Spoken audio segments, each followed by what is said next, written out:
No one can manage everything. Each one, in his own way, with humility and honesty, lays his own badge in a mosaic that belongs to God.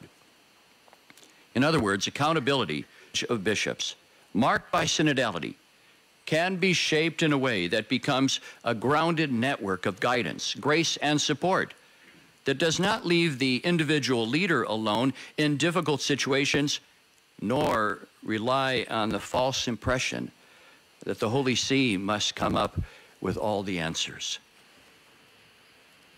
The final orienting principle, essential to effective structures of accountability for clergy sexual abuse, is a call to accompaniment. It is truly to embrace victim survivors of clerical abuse in her arms as a loving mother. And every structure of accountability must include outreach and accompaniment that is truly compassionate.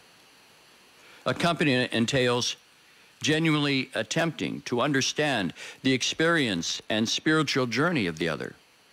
Thus, the structures of reporting, investigation, and evaluation of claims of abuse must always be designed and weighted with an understanding of what survivors undergo as they approach the church and seek justice.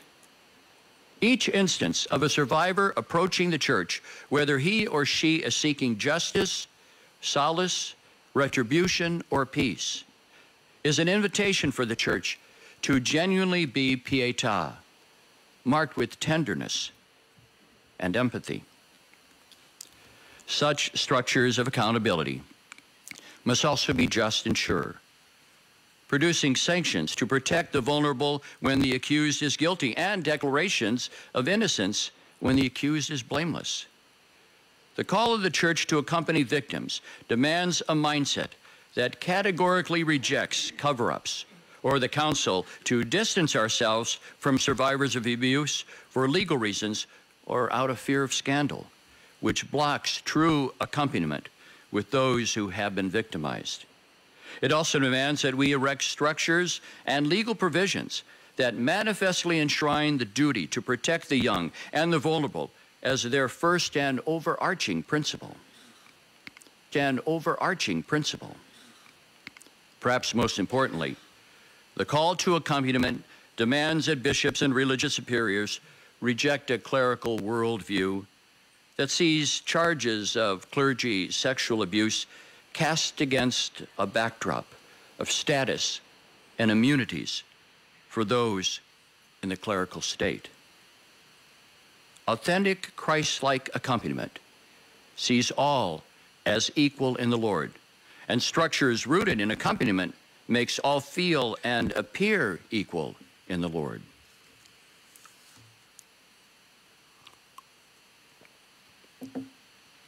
These four synodal principles of listening, lay witness, collegiality, and accompaniment, are constitutive of the Holy Father's call to us to undertake in these days. The task before us is to focus these principles upon the design of specific institutional and legal structures for the purpose of creating genuine accountability in cases related to the misconduct of bishops and religious superiors and their mishandling of cases. But this will demand that we call each other to an evangelical accountability, anchored in justice and in the sensitivity that Jesus showed when being deeply moved by the sufferings of others, how much his heart was open to others. With all of that in mind, we now turn to what the specific application of accountability through institutional and legal structures might look like in cases involving the misconduct of bishops and their mishandling of cases of child abuse. We already, of course, have a guide in the apostolic letter Come una Madre Amorevole, which sets forth procedures that addresses, among other things, bishops who mishandle abuse cases. Briefly stated, a bishop, eparch, or major superior of religious institutes and societies of apostolic life, of pontifical right, can be removed if his lack of diligence in this regard is grave, even if there is no serious intentional fault in his part. The competent Roman congregation opens an inquiry in accord with the church law to determine if there is foundational proof. The accused will be informed and given the possibility of defending himself. Other bishops and eparchs of the respective bishops' conference or synod may be consulted before the congregation takes a decision. If removal is a judgment, it is submitted to the Holy Father for approval, and if upheld, the congregation can issue a decree or ask the bishop to resign within 15 days. Otherwise, the congregation can proceed with removal. We need to read and reread this letter. What remains to be enacted are clear procedures in cases for which grave reasons could justify the removal from office of a bishop, eparch, or religious superior, as defined in the motu proprio Sacramentorum Sanctitatis Tutela and the motu proprio Communia Madre Amorevole. What I offer here are relevant factors that must be considered as each episcopal conference adopts procedures that equips a synodal church to hold bishops involved in misconduct and mishandling accountable.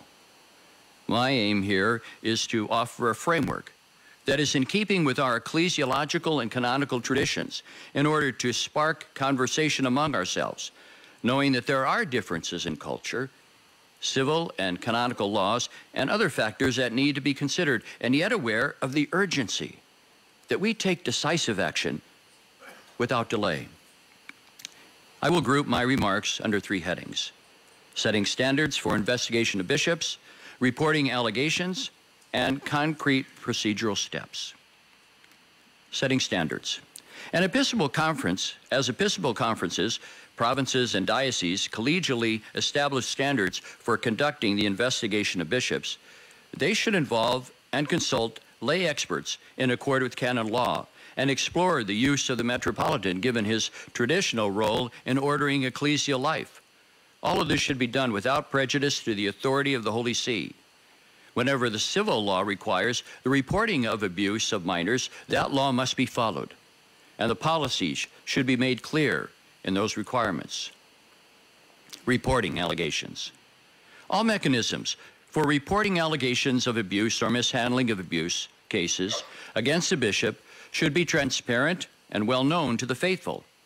Attention should be given to establishing independent reporting mechanisms in the form of dedicated phone line or a web portal service to receive and transmit allegations directly to the apostolic nuncio, the metropolitan of the accused bishop, or as needed, his alternate, and any lay experts provided for in norms established by the episcopal conferences.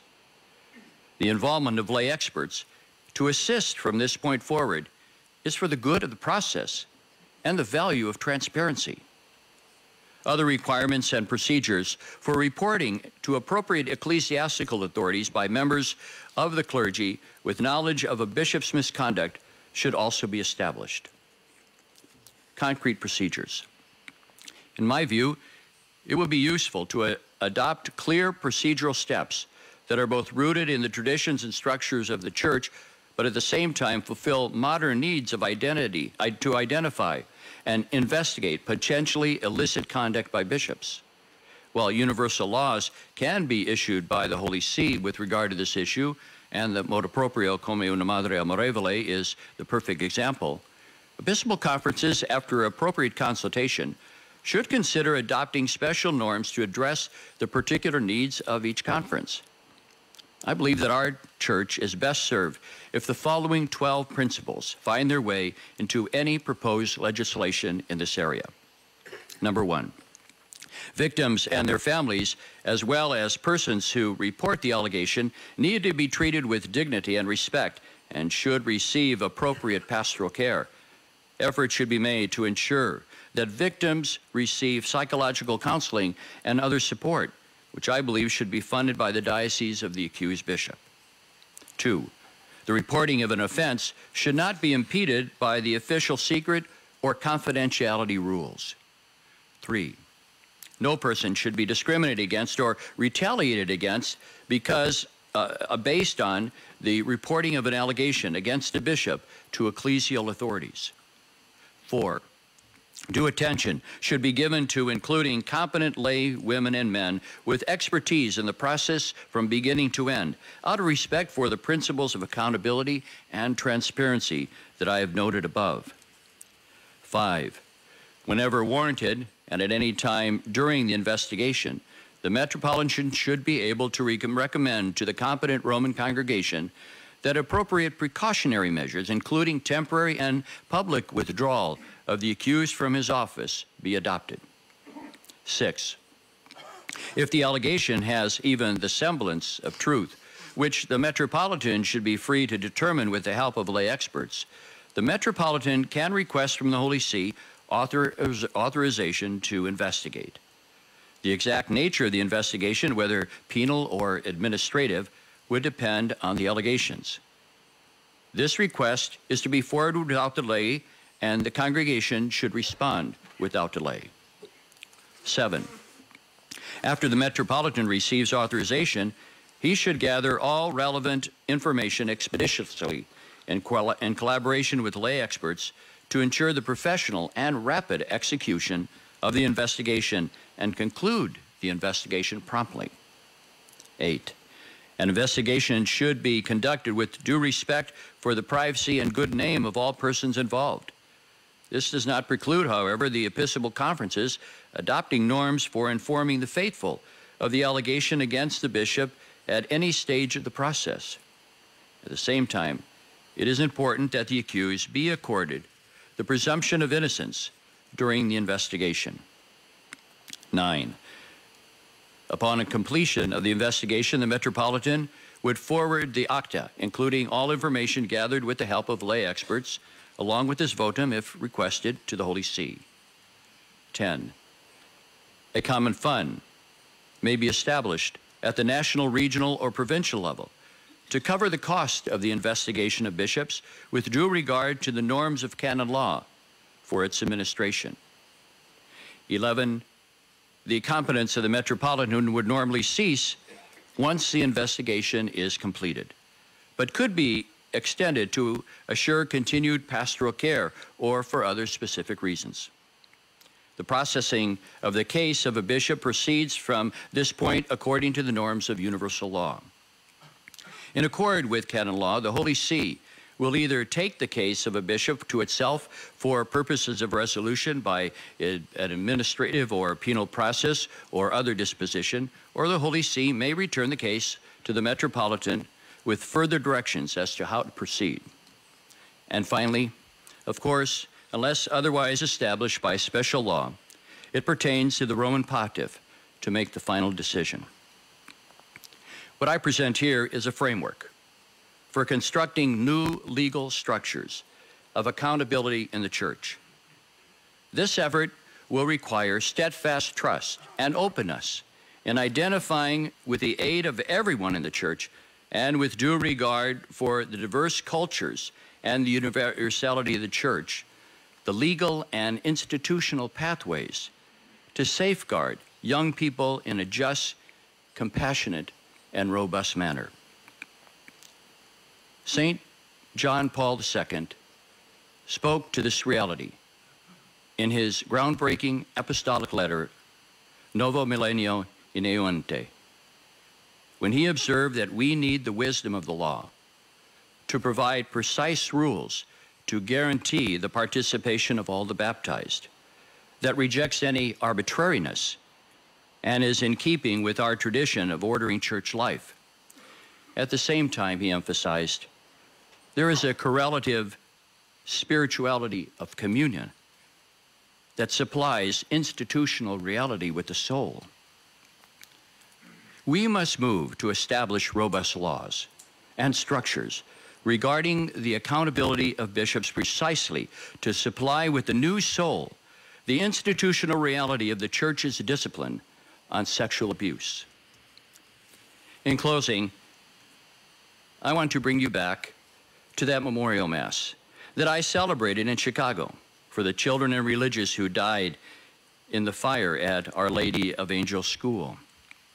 During the recessional hymn, the elderly immigrant mother, who had spoken to me earlier, still holding firmly the Santino in her hand, stopped me to tell me how comforted she was by the celebration, consoled that the church had not forgotten her child.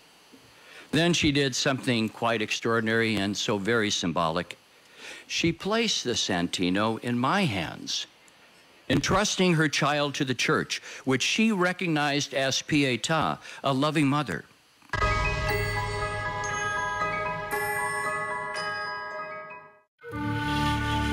Land of the free and the home of the brave. United States of America. Grounded in the conviction that all are endowed by their Creator to life, liberty, and the free expression of faith. A melting pot with immigrants and missionaries from across